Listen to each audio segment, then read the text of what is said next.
Good evening, my name is Dova and welcome to Walking and Talking in Video Games. Tonight we'll be walking through Skyrim while I gently talk you to sleep, discussing whatever my ADHD brain decides it wants to think about. I'm so glad you're here and I want you to know that you are safe here. Now, let's get to walking. First, I have a question for you. What's your favorite way of spoiling your pets? I ask because I just got done. I'm settling in for the night after first I brushed my dog's teeth, which she hates. That's definitely not a spoiling tactic. But I make her dinner, which technically is healthy because I don't like cook.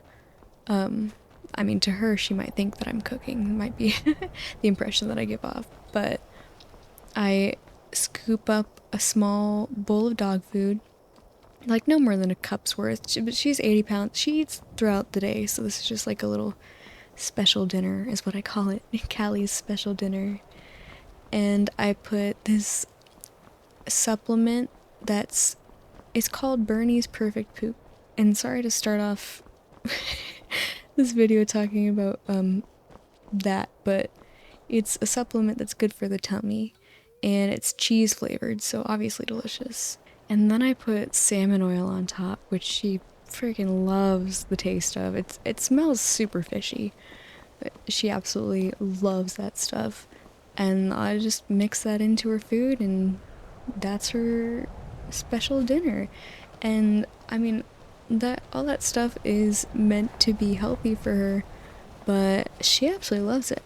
And I love making her happy. She goes crazy for it. And then for dessert, I give her pumpkin, which is also good for dogs and good for their tummies. She has some stomach issues, so the more I can do to help her tummy, the better. But she loves it. And then in the mornings, I give her dental treat, which she just sees as a treat, and she absolutely loves that. And then I've got enrichment toys for her. I've got this puzzle where you put treats in and then they have to move the pieces out of the way, like solve the puzzle to get to the treats. And I have this more complex puzzle that's like a tower where they have to slide out the shelves to make the treats fall down.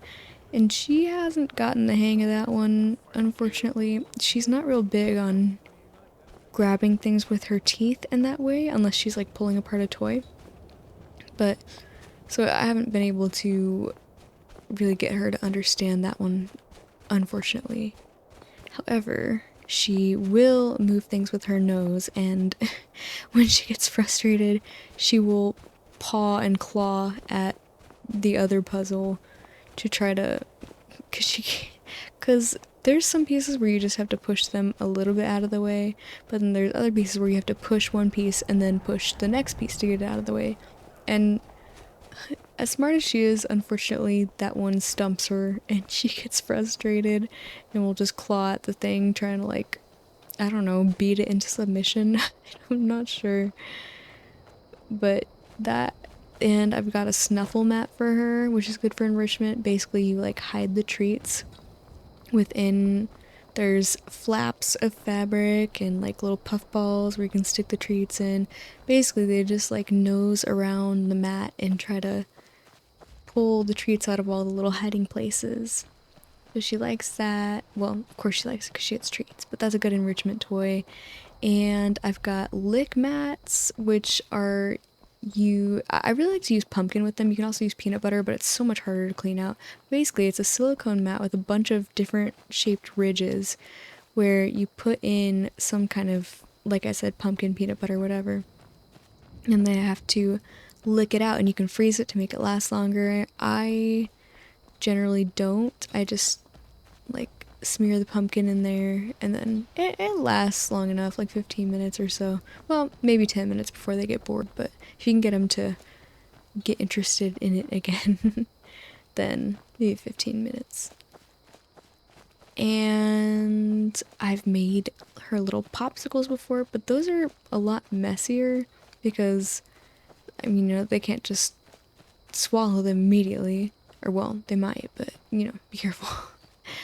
But if they drop it on the ground, they're licking it, whatever, it's gonna melt onto the ground and make a mess. So if I do make popsicles, I try to give them to them outside. Well, I say them because there's a couple other dogs in the house, but Callie's the only one that's mine.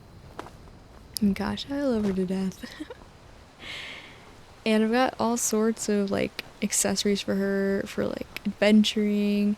I've got what I call my adventure bag, where I keep the we're going out stuff in at like her 50-foot leash and her light up collar for nighttime walks, her shoes for rough terrain or hot asphalt, all sorts of stuff in there. So I'm crazy dog lady, I guess. I've got all sorts of stuff. She's my baby, she's my child. I'm one of those people, that's how I see it. So I'm gonna love on her and dote on her to my heart's content. Sorry, not sorry. And then for the other animals, I've just been talking about Callie, my dog, this whole time, but for the other animals, I've got plenty of stuff too. I mean, I spent $100 on a 50-foot long, 4-inch diameter dryer tube for the ferrets to be able to run in and have like, it's super fun because you can run it like along things, you can just plop it down in all sorts of like ways to give them a unique little maze to run through every time. And it's not really a maze, it's a straight tunnel, but it's so fun. And you can I used to have this awesome setup where I had a playpen set up for them in the living room of the house I used to live in. Or well, it wasn't really the living room, it's more like the kitchen. And I only lived there with one other person, so as far as like our dining room table went, or our kitchen table, dining room makes it sound like it was just a 4-chair kitchen table. We only needed 2 of those chairs. So, since the playpen was right next to the table, I had, of course, all the playpen stuff in there, like a box for them to dig in, first I filled it with dirt because my ferret really liked to dig in my plants, unfortunately. So I was like, if I give her her own dirt, she's gonna love that. She didn't care about it. All she wanted was my plants dirt. But whatever. And then I filled it with rice, and they actually did like to dig in that. Made a bit of a mess, but it was worth it. And there was a little square, like, pit, I guess. It was just like a little pop-up square-shaped thing full of little balls for them to play with, and they like to carry those through the tubes. But what I did was the playpen was made out of plastic panels, and I cut holes into the plastic panels so that I would be able to stick the ends of the dryer tube into those holes, and then they could, from the playpen, enter one side of the tube and come out the other side and end up back in the playpen. And that was freaking an amazing idea. Like, that worked out so well. But I took the tube and I wrapped it around the chairs of the 2 the 2 kitchen table chairs that we didn't need, and it went like up and over half of the table. I mean, we didn't really eat at the table anyway, mostly just ate on the couch, and I had a bunch of plants on the table for my snake tank. Unfortunately, those plants have not survived to this day because if you know anything about snakes, you know they will just bowl over anything. Like, they do not care at all what they're sliding their bodies over, and she unfortunately ruined my plants that I tried to plant in her cage, or in her tank, because she just slithered right over them and smushed them, and they all did not survive. Well, the other part of them not surviving was whenever we moved to this city. Unfortunately, it's a lot drier here, and these are plants that needed a lot of humidity, so that's the other half of what killed them. But I digress. The ferrets. So I had the tube would go around the legs of the chair and like over the top of one of the chairs, and then over the top of the table. So a little bit of it was in the sunlight, mostly in the shade, but just, they could get like a little bit of sun, like indirect sunlight. But because ferrets are crepuscular. I think that's the right word, which means they're more active at dawn and dusk and they don't really like direct sunlight. But, and then it would go around and just make like, I made loops in it and little spirals and then of course back into the other side of the playpen. And I was so proud of that. It was awesome. I miss that setup. Although I saw somebody who had ferrets in their house and basically they had just like multiple rooms where the ferrets could free roam, but the ferrets couldn't free roam between those rooms. So what they did was they took their dryer tube and ran it down the length of their stairs. Like they attached it to the wall of next to the stairs and ran it from one room all the way downstairs to the other room so the ferrets could freely go like throughout the house, but only to the rooms that they could safely free roam in, which is so smart, especially if you've got like a dog or something. You don't want to leave your ferrets just unsupervised with the dog, so they can move room to room, and or you know, you don't have to worry about accidentally stepping on them if you're just anywhere in the house, only if you're in those specific rooms. So I think that's super smart. And the setup they had where it was running down the stairs, which is super cool. I love seeing people's awesome like giant ferret setups, like ferret rooms or like the things like that where I love seeing people deck out their houses for their pets. I also remember seeing another TikTok where this guy had created, basically he had created a cutout in his wall specifically for a fish tank, and it was so freaking cool because fish tank, you know, didn't have to stick out of the wall. It was just in the wall, and the way that he like accessed it was because there was another room on the other side of the wall, and so from one side it just looked like the fish tank was in the wall. I mean, of course, a glass aquarium you can see through, but still, it wasn't like sticking out in the way where you could bump it or anything. But then you go to the room, and the room had the other side of the fish tank where you could actually access it to take care of it, and it had a chameleon cage and I think some other things, but it was just so cool.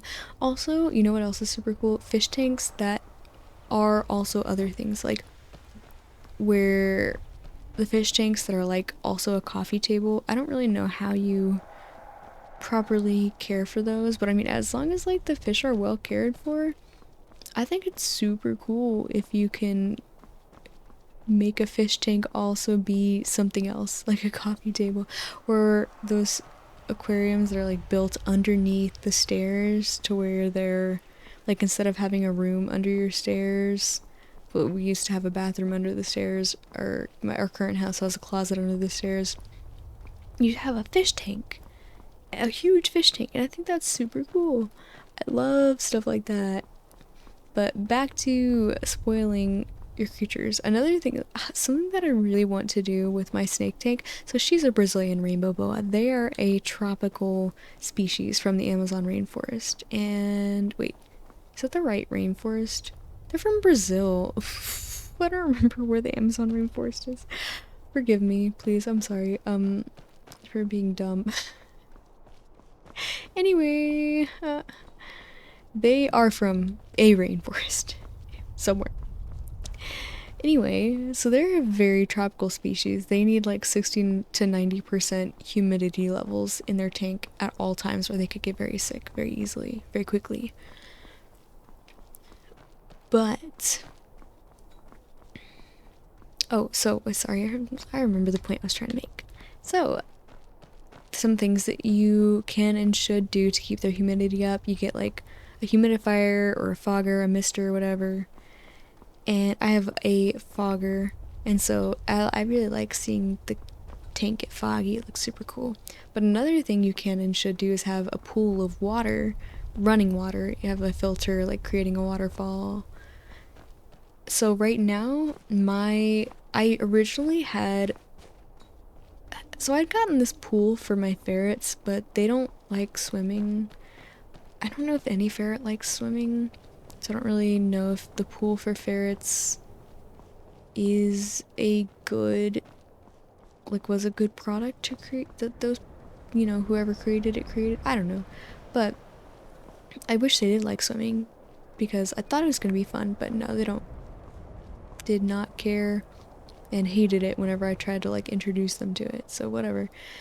But the snake tank, it was perfect for it because it was like a pond, and I added some live plants to it, which I already told you snakes and live plants don't go together, but I was hoping if it was in the water, maybe she like wouldn't, you know, be able to run over them, but she uprooted them anyway, so whatever. But my dream, even before I got a Brazilian rainbow boa, has always been to have a live fish tank in the tank with my Brazilian rainbow, like cohabitating species. However, you have to be super careful doing things like that. Make sure that you get species that can genuinely cohabitate without any problems. And I think that I've read that Brazilian rainbow boas can potentially eat fish, so which is fine. I just have to get fish that I know will be safe. If she does decide to eat them, they'll be safe for her to eat. And of course, gotta be able to regulate what they're eating too, so it's a lot. Trying to cohabitate species can be quite a challenge because you want to ensure the well-being of all of those animals and be prepared in case something goes wrong to separate them and then have them have separate habitats set up. But one of these days I would love to have a fish, like a full-on fish ecosystem in there. It'd be cool to have like frogs in there and stuff too, but I think that she would try to eat them, so I don't know about that one. But back to the pond, for some reason it started leaking, and also she would always go underneath it and hide under there, and it was a pain in the butt to have to get her out.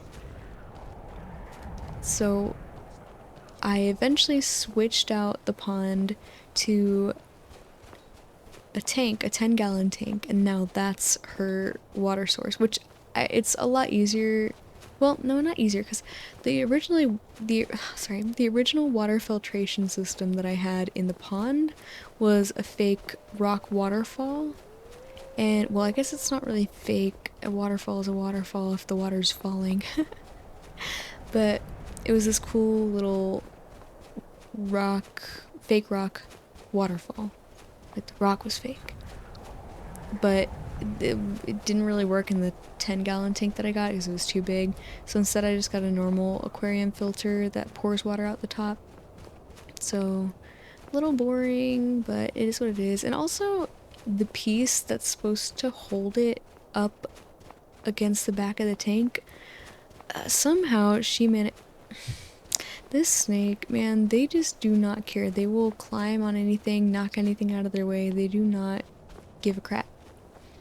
She somehow knocked loose the piece that holds it to the back of the tank, so it just like it suction cups to the side, but like the piece that actually keeps it upright is missing, so it's just kind of like leaning forward, and probably just need to order a new one because I've been trying to fix it in other ways by like taping it in place. I know this isn't really making sense without a visual, but hopefully you can kind of understand what I'm talking about here. Long story short, the filter is crooked and falling off. But it is what it is. She also loves, sorry, back to the poop conversation real quick. She loves to poop in her water, which is so annoying. I mean, that's part of what the filter is for, so I guess it's fine. Speaking of which, I need to replace the carbon filter in there. But that's a problem for tomorrow. It's actually super late now. I'm on recording this later than I usually do because I was doing other things today, but I really needed to get this recording done, and as I was showering, I was the shower was waking me up, so I was like, you know what? Instead of putting this recording off another day, I get this done right now, as soon as I get out of the shower. But naturally, as these things go, I am now fighting sleep so hard. My eyes are so heavy and tired. It's possible I may end up having to finish this recording tomorrow, but I don't know. We'll see. On a totally unrelated topic, I recently remembered, you know, if you ever played Halo, you remember the Forge mode? I don't remember if it was in all the Halos. I specifically played it in Halo Reach, but basically it was like a sandbox mode where you could just spawn in whatever you wanted, but you could do like PvP, where I think you could be on the same team, but we always did it PvP. And like that's how it's intended to be, because there's no enemies or anything, but basically you get like a budget. The game gives you a certain amount of money that you can spend to spawn in weapons, vehicles, terrain, to build things or hide behind, all sorts of stuff. It's pretty interesting. It's pretty cool. So the first time I ever played that mode was with a friend of mine that was my best friend growing up, but, well, my best friend from like, I think we met each other when we were literally a year and a half old, and then until 6th grade when we grew apart. I was gonna say went our separate ways, but like we just grew apart. But the currency in this game mode that you use to spawn in things is literally just dollars. Like, it has the dollar sign. And so the first time I ever played it, I thought this was real money, and we were playing on my friend's account, like on her Xbox. And so I asked her, oh my gosh, is this real money? And she was like, yeah, so only I'm allowed to spend it. I was like, I guess that makes sense. It's your Xbox, like your parents' money, okay. So she was sitting there just spotting whatever the heck she wanted, and then I think there was somebody else with us too, and we were like, I guess we can't do anything, like we don't want to spend their money. So it was just, we were just sitting there like trying not to get killed by all the things she was spawning in, and she was like spawning in banshees, like flying vehicles and all sorts of weapons, rocket launchers, and we're like, this isn't very fun, but whatever. Thankfully, or by the next time that I played this with somebody else, I realized that it was not, in fact, real money. So the next time that I played it was with a family friend, and they're close enough that we call them cousins. Like, I call their parents aunt and uncle, and then, so they're unofficial family, but real as any other family. But anyway, I played Halo a lot with this kid, and we decided to go into Forge mode one day in Halo Reach. And we were having a great time messing around with stuff, like spawning in terrain too, and like building things, spawning in ramps, building like tracks for the warthogs. And at some point, in playing with all the things, trying to figure out what everything did, what everything looked like, I found the grid. And if you've never played with the grid, it's exactly what it sounds like. It's just a giant grid that, when I say giant, like, I don't, I wish I had like an actual frame of reference to give you some sort of measurement, but it's just, this thing is huge, and it's literally just a grid, like I think it was blue, and just a giant square made up of other squares, like just genuinely a grid. And I'm sorry, I'm going in too much, talking too much about this grid, but the point is, this grid was significant because it became the basis of our gameplay every time we played Forge mode from then on, because this thing was awesome. It was physical. So the grid interacted with the objects in the world and like our characters. If you were holding the grid, like the controller of the grid, god of the grid, then you had all the power, because this thing could do anything. It could go through anything, destroy anything, nothing could destroy it. So it started off with us, like, I was messing with the grid and then he stood on top of it, and you can spin objects, and you can spin objects super fast. So what I did was I spun it like toward myself, and then he went flying. It just flung his character across the map, and we were like, whoa, that was so cool. So we just kept doing that over and over again, and he would like fly up and then fall onto it, and then the fall would feel kind of slow compared to the way that it would launch him the second he touched it. And then we would take it up into the air and spawn vehicles on it and fling the vehicles across the map. We would do all sorts of fun stuff with the grid, and you could lower it into the ground too to kind of surprise, like catch someone by surprise, lift the grid out from under them, and like suddenly their vehicle is suspended in the air, all thanks to the grid. All hail the grid.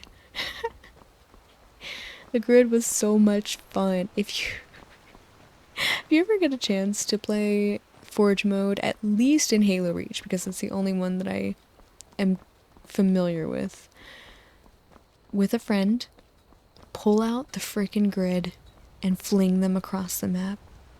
Eventually he definitely got tired of me playing with the grid, but I was addicted to the grid. It was my drug. I loved the grid. I'm too tired for this. I'm talking about the grid way too much.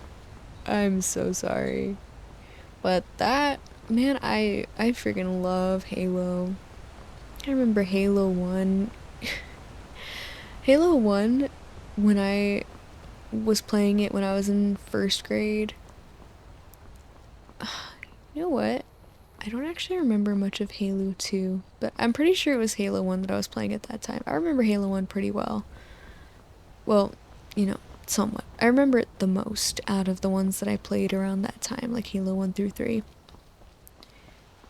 But, so Halo 1, I played around first grade, and I loved the game, and it didn't scare me or anything to play the game, but for some reason it gave me nightmares anyway. So my parents forbid me from playing it. Apparently it gave me multiple nightmares, supposedly, but from that day all the way to this day, I only ever remembered one. I mean, it was weird, creepy, scary, so probably understandable that they didn't let me play Halo, but it freaking sucked because I loved Halo. And it was the day, it was, sorry, it was the game that I played with my dad, so that was nice to have, because he and our game interests don't overlap very much. I mean, he doesn't play anything anymore, but we were Halo buddies. And I remembered playing with him, and that's what got me into gaming, was playing Halo with my dad.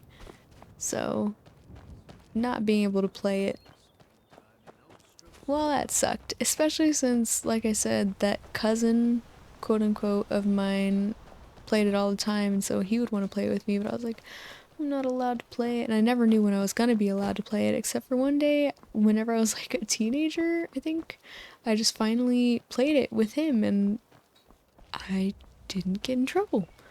So from then on, I just realized, I guess I can play Halo now.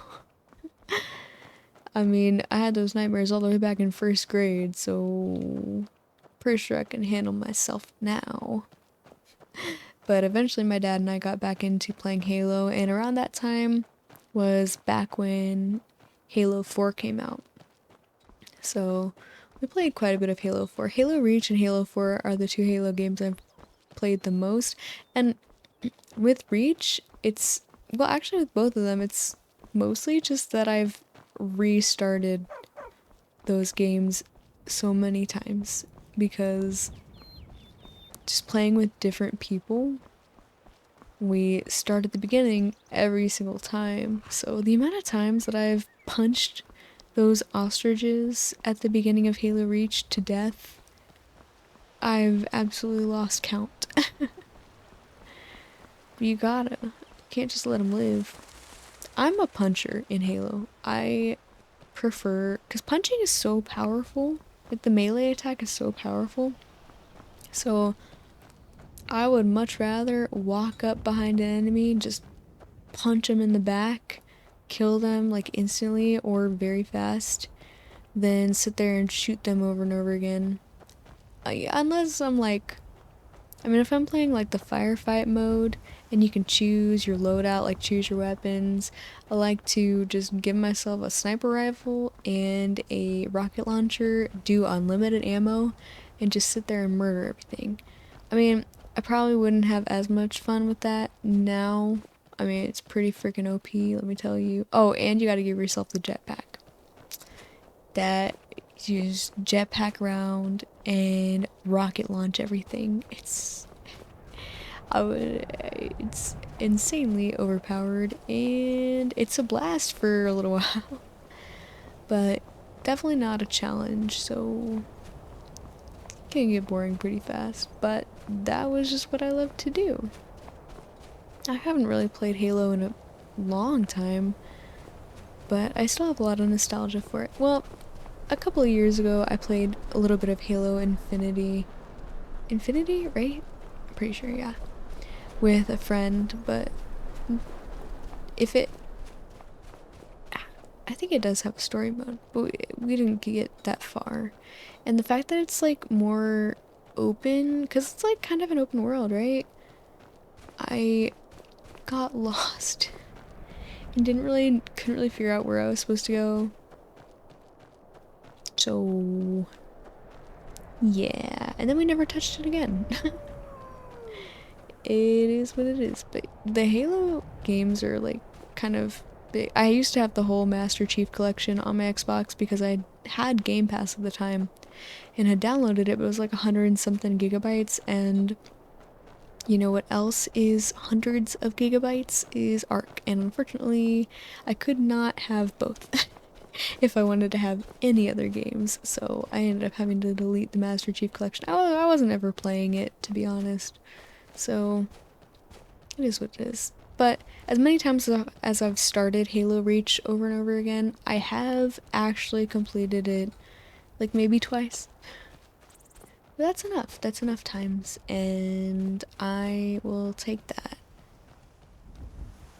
Moving on to my current dilemmas in life. I've been wanting to eat healthy. I've been trying to cut out sugar,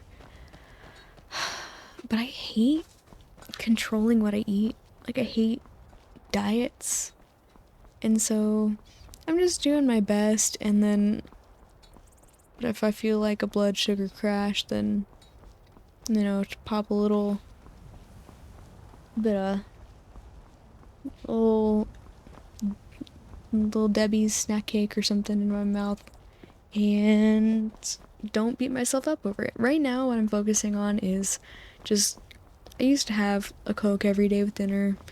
Now I'm just trying to switch it to water. And water's boring, but it's a lot better when it's like super cold, so I'm just trying to drink cold water with my meals and give myself a break as far as like not trying to be super strict, because you shouldn't let the pursuit of perfection keep you away from like taking a couple steps in the right direction. I don't know the actual quote, but like I think the quote is like, don't let perfection keep you away from good. But basically it means like, just because, a lot of people will think, well, if I can't be perfect at it, like if I I'm failing at completely cutting out sugar, therefore I'm just going to give up. No. Just focus on like one thing at a time, and just because you have a bad day, a day where you gave in, you had some ice cream or something, doesn't mean that you can't do better tomorrow. So don't let the pursuit of perfection keep you away from good. Just make good choices. Doesn't have to be perfect choices. But I need to constantly keep my stomach like satisfied, like somewhat full, because otherwise I have a condition where long story short, it's not related to my stomach, but like if my stomach isn't full, I can get like pretty weak. It's it's not a heart condition, but it acts like a heart condition, but I can get pretty weak if I have a completely empty stomach. So snacking is actually kind of important for me, but I'm trying to pick the right snacks. Lately I've been trying to buy fruit so that I can have, some grapes or something every day as a sweet snack, and it works really well. Although right now I am officially out of grapes and I do not have any other fruit to pack with my lunch, unfortunately. So I've not been very good about not snacking on things I shouldn't be snacking on. But one thing I've been using as like a snack to just kind of give myself a little flavor and keep my mouth busy is sunflower seeds. And you know what? I don't know why I didn't like I've always known about sunflower seeds, of course, and always like liked them, but I never really thought about using them as like a snack to keep myself from snacking on other things. But I've got these dill pickle sunflower seeds right now, and they're pretty dang good. And another thing about my condition is I have to have a lot of salt, and these are pretty salty, which it's my cardiologist told me that she was so like felt so wrong for telling me that I had to eat a lot of salt, because obviously salt can be bad for your heart, and cardiologists want to tell their patients to have low sodium intake, but with my condition I have to have a high sodium intake. I think it helps you retain water more. So, or well, it helps me. If you should try to limit your sodium. Not to tell you what to do, but I'm just saying. Like I'm trying to say a high sodium intake is not good unless your doctor specifically tells you to, and they most likely won't. But for me, it helps me retain more water. I'm pretty sure that's the point of it. But these sunflower seeds are pretty salty, so that helps with that. Also supposed to wear compression leggings, but I kind of hate them. I have some sensory issues because I have OCD and ADHD, and man, I hate because the leggings are super tight. They're like medical grade, like squeeze the crap out of your calves and thighs, and it's just makes me so uncomfortable. Well, the worst part about it is if you have an itch, it's like you can't scratch it because there's so much fabric in the way, like your pants and then the leggings, and it's a pain in the butt. It's so uncomfortable to not be able to scratch an itch. So I haven't worn those leggings in years, even though I'm supposed to be wearing them every day. I just get by on the other things that help me battle the tachycardia, just fast heart rate. So forgive me my cardiologist, please.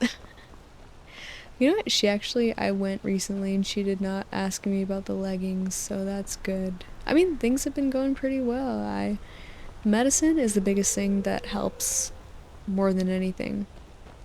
So, it's given me my life back, and I'll forever be grateful for that. However, the medical system in the United States is a massive freaking scam. I know everybody knows that, but it's such a massive business, and health insurance is such a scam. I was looking at my health insurance information yesterday, and you know what was listed under the not covered section?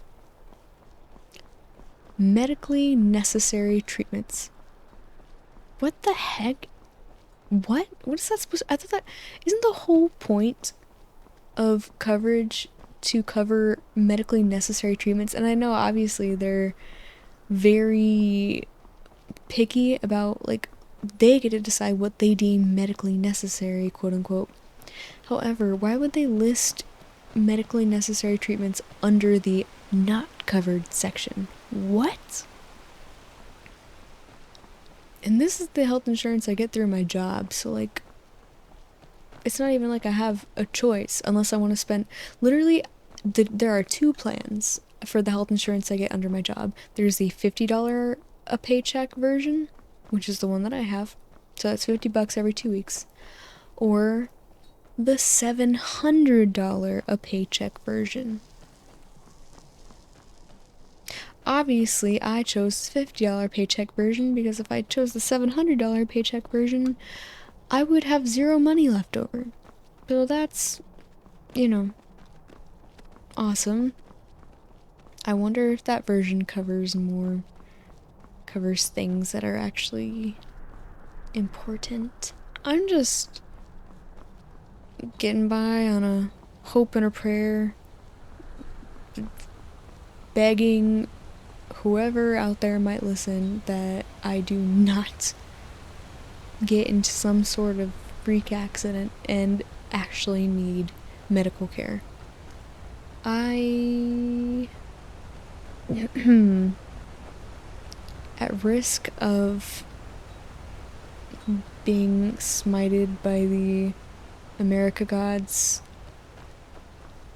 I just have to say, I hate this country. Obviously it could be worse. There are countries where things are so much worse, but I'm allowed to complain at least a little bit, and it fucking sucks here. Sorry, excuse my language, but I think this is worth cussing about. It fucking sucks here. On to a less depressing topic. Collecting things. Okay, sorry, this is mildly depressing. Collecting things is expensive. But back to the fun part. I like collecting things. The biggest thing that I collect is Pokemon cards. And I have mentioned this in other videos, but I'm very proud of my collection. I've been collecting since I was a kid, ever since I got into Pokemon when I was in 5th grade, and I found a holographic Mamoswine card on the floor of the bus. And that was the start to my Pokemon card collection. Also, we had this fair sort of thing in elementary school, where, like, an economics fair, where we had to create a product and sell it, and one kid, we did this in teams, I think. Did we? Maybe not.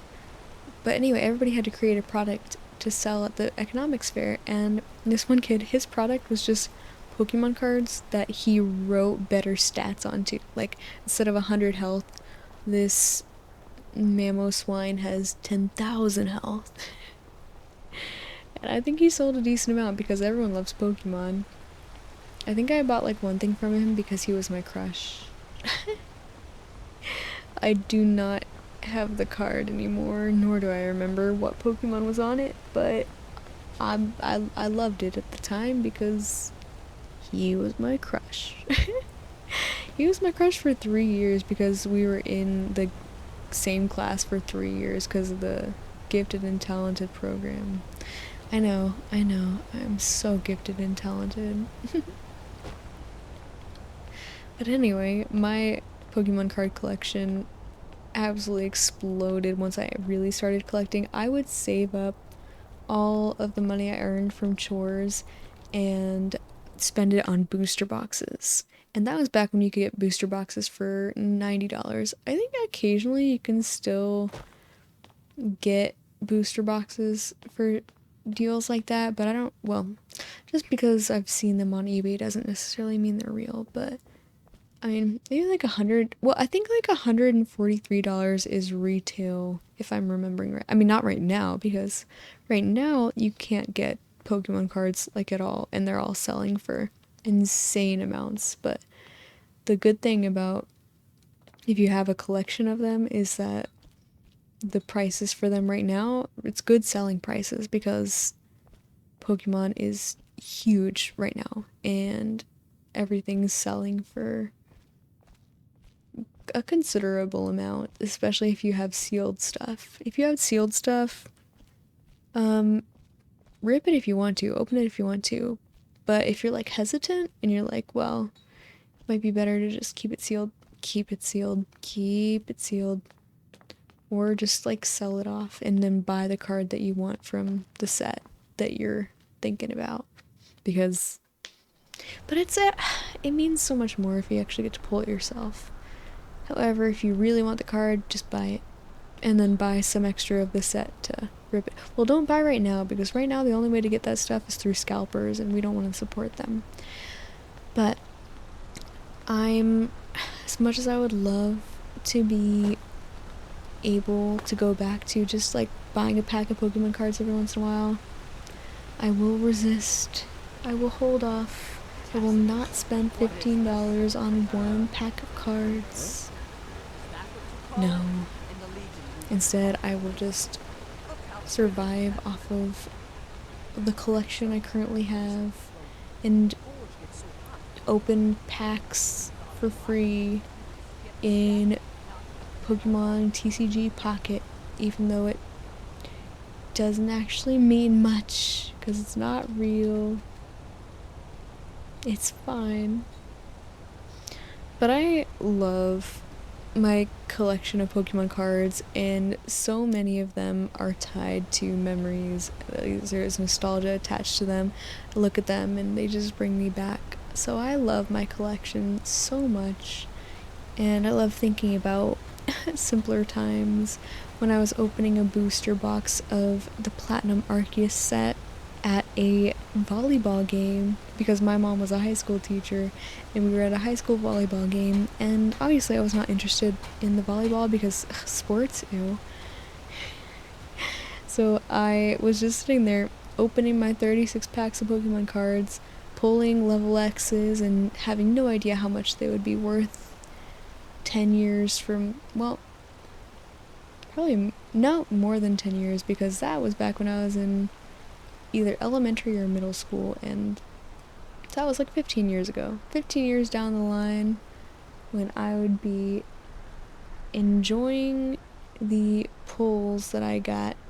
Thinking about my Gengar level X and my Arceus level X, and I pulled all of the elemental Arceus cards from that set, because there was an Arceus for every type, like every Pokemon type that existed in the trading card game, and there was a set of 9, and I had pulled every single one in that booster box, and somehow I managed to lose 2 of them, because there was a time in my life where I was like, let me sort my cards, and then I sorted them by type. So I split up all the Arceus. Arceii? I split up all the Arceii and managed to lose 2 of them. It's sad. That full set could probably be worth something good at this point. The only way to get them back is just to buy them again, because who the heck knows where they could have ended up. Maybe they ended up mixed in with other kids' Pokemon cards. I have no clue. There was a time in my life also whenever I tried to actually play the game, but the kids that I wanted to play with could not care less about how the game actually worked, with energy cards and damage counters and the works. So yeah, we only played in like extremely modified versions of the game where we just like used the attacks and didn't really care about how the rules of the game actually worked. We also played the video game, of course. But yeah, I absolutely love my Pokemon card collection, even if I can't add to it right now. It's fine. But and I guess in some sort of way, you could also consider that I collect things like skins in Marvel Rivals. Not very much, just like if I really like it, then I like to add it to my collection of skins for the characters that I play the most. But not very much, not in the same way that I collect Pokemon, really like just hoard all these different things, products. But something that I would love to collect if I had infinite money is D&D dice. Because if you've ever seen the incredible dice that people create, if you have any interest in like cool trinkets, you would love those dice. Oh my gosh, there's glass dice with like cool colors or like reflective rainbow things. There's labradorite dice, which are gorgeous and I want them. There's like glowing dice, there's liquid core dice where it's genuinely, there is liquid inside of them. It's just like floating around. I don't know how people even create that, but it's incredible. Oh my gosh, there's so many. And then there's like themed dice. There's these really pretty ones that I saw just the other day that would fit. They were like magical fantasy forest dice that would fit my druid D&D character so well. Well, the character I would play if I ever actually played D&D. Well, you know what? It fits my Baldur's Gate character because she is a druid, a wood elf druid, which is the character that I would play if I ever got a real chance to play D&D. Other than, I did do a one-shot, but I played a character that was pre-created because that was like what the one-shot was built for. So if I ever get a chance to play my character, she is a wood elf druid. And whenever I say the word druid, for some reason I want to say it in like an accent like druid. I don't know why. Sorry if that was a bit intense, a little bit loud. I don't know why though, every time I think druid I want to say druid. I don't even know if that's like Scottish or Irish or if I'm being offensive to Scottish and Irish people. Pardon me, please. But I would love to be able to collect those dice. They're incredible. Like, if you ever just want to see some incredible things, go onto Etsy or like TikTok and just search D&D dice and you'll see these amazing works of art, masterpieces created by people who are clearly passionate about what they do. I just think they're so cool and there's so many varieties and you can find a set of dice for absolutely anything you want, like any sort of interest. I searched fox one day recently and these fox dice came up. It was so cool.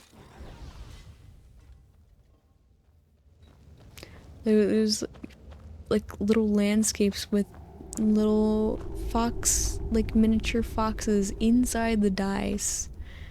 So cool. People are so creative and I don't even know like how they can have so much talent, but they do. And you know what? there is beauty in this world, and people, as much as they can suck sometimes, can also be amazing, and I appreciate that. I respect and love the human race sometimes as much as I disrespect and do not love it other times. Alright, I'm getting way too in my head and like talking about random crap. Pardon me. Like I said, I am quite tired. It's only 11 right now, but I am 2 hours past my bedtime. I try to be in bed by 9 so that I can be asleep by 10, because I wake up at 6, so if I can be asleep by 10, that gives me 8 hours of sleep. And I know for a lot of people that's like super early, but I do not function well if I don't get enough sleep. So here we are. I'll probably wake up in the morning tomorrow and seriously regret my choices, but I really did need to get this recording done, and I will unregret it whenever I remember that crucial component of the video is completed and I do not have to worry about it anymore. So you're welcome, future Dova, for taking care of you on this night, as much as mourning me will feel very uncomfortable and very miserable.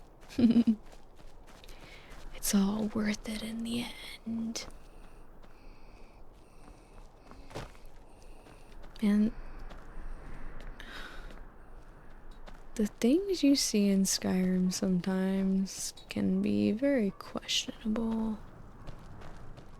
Speaking of crafting, like making the D&D dice and stuff, I love crafting, but I never know what to do with the stuff that I make, because I don't have I mean, a lot of the times you make stuff and people aren't gonna buy it unless it's like, I don't know, you have to find the right person. Even if it's something really cool, absolutely no guarantee somebody's actually gonna buy it, but even to get someone to buy it, you have to market. And I mean, let's say there's two main options. Like, first, you go to a craft fair. And, well, no, let's start with the more obvious option. You try to sell it online, Etsy or the like. You have to take pictures of it in good lighting, with a good background. You have to write an SEO-friendly title. You have to write a description, write all the product information, like, say you made a necklace. You have to measure the length of it, write the materials down, blah blah blah, write a description. Did I already say that? I don't remember. And then just hope someone buys it while you continuously pay 20 cents a month for that Etsy listing. Or you go to a craft fair, set up a booth, which you have to pay for a tent, decor and stands and stuff, a sign saying your business name, but we're just gonna assume that you are selling at a craft fair where you don't have to actually have a registered business, because otherwise you'd have to pay for the business registration, but you don't actually have to pay to like keep the business, which I know because I've been filing $0 a month in sales tax for a business that I technically own but is really by name only. Been doing that for a couple years now. Kind of a waste, but I don't know how to easily close it, and I hate having to go to like offices to do that kind of stuff, so here we are. I mean, it's really easy to file the taxes. All I have to do is fill zeros in all the boxes and say like, no, I'm not claiming this and this. So yeah, I am a business owner. No questions, please. Thank you. Sorry, I'm being tired makes me even weirder. What was I saying? Oh yeah. So you've got the tent, you pay to rent a booth space at the fair, the craft fair. You've got your decorations and stands and stuff, your signs, your banner that says your business name. And then you don't really have to advertise, you don't have to take pictures, write product descriptions or anything like that. Unless you also run an Etsy to sell your stuff, which a lot of businesses will do. But then you don't know if the right audience is even going to be there to buy your stuff. And you have to hope that the right people walk in that'll buy the things that you've made. So, long story short, trying to sell the crafts that you've made is a pain. And every time I get the urge to craft, I kill that urge because then I sit there thinking, what the heck am I going to do with this thing once I've made it? Like, it's just gonna sit in my house forever collecting dust, and then what's the point?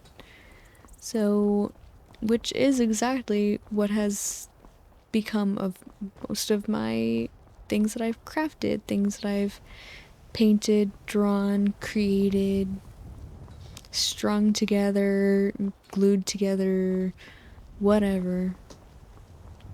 It just sits around collecting dust, which is a reason why I like to try to craft things that are useful, but I mean, a lot of times art is just art. And when it's art for the sake of art and not like for the sake of being used as something else, then it just sits around, and that's kind of its whole job. I mean, at least if you're like making resin drink coasters or something, that you can use that. I mean, of course, if you're making a bunch, then you probably don't have use for 27 coasters, but and at that point you run back into the problem of having this thing that you don't know what to do with. So I've been getting the crafting urge a little bit lately, but just don't know what to do with it, because every time I sit there and think that this thing is just gonna collect dust once I make it, then I'm like, well, what is even the point? And who has time for that anyway, because I've got videos to make and video games to play. So that's where I am. That's where my mind's been lately. It's kind of a pain. I know my audience is mostly male, so I don't know how crafty y'all are. I mean, not that guys can't be crafty, but I don't know. If you are, that's awesome. Please tell me what you make, because that's exciting. But it's not that crafting is like an inherently girl thing, but like the kind of, the whole like Etsy and craft fair thing, it tends to be mostly women. But if you are a crafty dude or a crafty chick, please tell me what you make, because I am very interested, especially if it's like related to any sort of fandom or anything. So I used to make necklaces that were themed around anime, like Demon Slayer. I had some Demon Slayer ones. Actually, I created somewhat recently, like only a year ago, designed one after Mercy in Overwatch, and I really liked the way that it came out, but I only had enough materials to make one, and I don't want to wear it and get it like, my materials are not like sterling silver, or so they kind of turn colors a little bit, which it is what it is. But I don't want to wear it out because I don't want it to start turning colors. But I do like it. Or like if it breaks or something. I don't know. Well, I'm not as afraid of that. They don't just like break off. The only jewelry that I've made that has a strange tendency to just fall off is this anklet that I made that I'm wearing at the moment. But I don't really know why. It's broken once, like very randomly. Just I was laying in bed and then just like moved my leg, and all of a sudden I was like, what is under my leg? And it was the beads were everywhere. I have no idea what happened. But then another time it just like fell off because the jump ring, which is the ring that you hook the other side into to like, you know, like to wear it, it just fell off of the cord, that the wire that all the beads are strung onto. I don't know why or how that happened. It just fell off. But thankfully it wasn't like broken then, so the beads did not go everywhere this time. And fixing it was extremely easy, although it still did take me months just because I'm lazy. And the simplest things can take me years to complete because I just don't ever get around to it. Actually, on a related note, I just bought new RAM for my PC. I had 16 gigabytes, but now I have 32 because my PC was really struggling to function, like do two things at once, like run OBS, especially whenever I do my ARC videos. It cannot run ARC and OBS at the same time without major issues or in extremely low graphics, but even then it still struggles, especially if I'm in like a snowy environment or something like that. So hopefully the greater RAM will help. But right now I have not put it in yet, and it's just sitting next to me, and I think it's relatively easy to replace, but I know it's just gonna sit here for a while with me never getting around to it because I know myself and that's just the way that it is. But if I want to be able to try playing Ark Survival Ascended, I'm gonna have to do it at some point. So stay tuned. If you ever see me upload an Ark Survival Ascended video, just know I finally got around to replacing my RAM.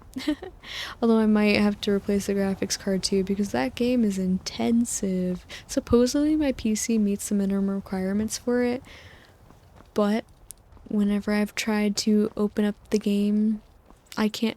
I get past the menu, but then as soon as my character loads into the game, it just nothing works, nothing functions, it's just frozen. I don't remember if it crashes, but just frozen. It's been a couple months since I tried it last, but yeah, it just does not function at all. Kind of unfortunate, well, very unfortunate. Just, like I said, I'm really hoping that the better RAM will help that problem. But anyway, we've gotten to that time of night where we're winding down. I am very tired. I hope that you are, well, I hope that you're sleeping already. But if you're not, if you have any questions or requests for me, please let me know because I would absolutely love to answer them. I am always hungry for more things to talk about, and I want to talk about what y'all want to hear about, so please let me know. But until then, if you're not already asleep, then I hope you have a wonderful night. If you're not asleep, you can always check out another one of my videos. Shameless plug. But I really appreciate you being here, and I hope that you have an amazing rest of your night or day, whatever time it is. Good night.